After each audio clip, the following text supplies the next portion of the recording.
સરકાર 1,80,000 રૂપિયા ઘર લેવા માટે સબસિડી આપે છે, પણ શું તમે એના ક્રાઇટેરિયામાં એલિજિબલ થાઓ છો?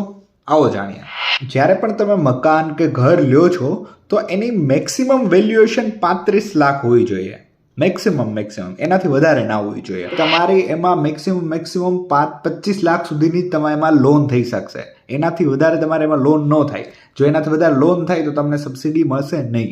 બીજી વસ્તુ એ, જો લોન ચાલતી હોય છે, બરોબર છે, તો એનો ટેન્યુઅર 5 વર્ષથી વધારે હોવો જોઈએ. વર્ષથી ઓછો ટેન્યુઅર હોય છે તો નહીં ચાલે, તો તમને સબસિડી નહીં મળે. કે એમાં મહિલાની ભાગીદારી હોવી જરૂરી છે, ત્યારે તમને સબસિડી મળી શકશે.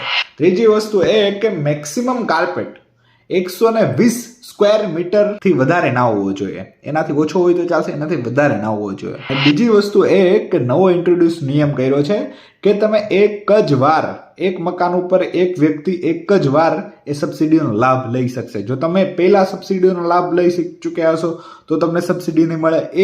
એ મકાન ઉપર જો તમે બીજી વાર પહેલા કોઈ વ્યક્તિ એના ઉપર સબસિડી લઈ લીધેલી છે અને બીજી વાર તમે સબસિડી લેવા જશો તો પણ એના તમે ક્રાઇટેરિયામાં આવશો નહીં.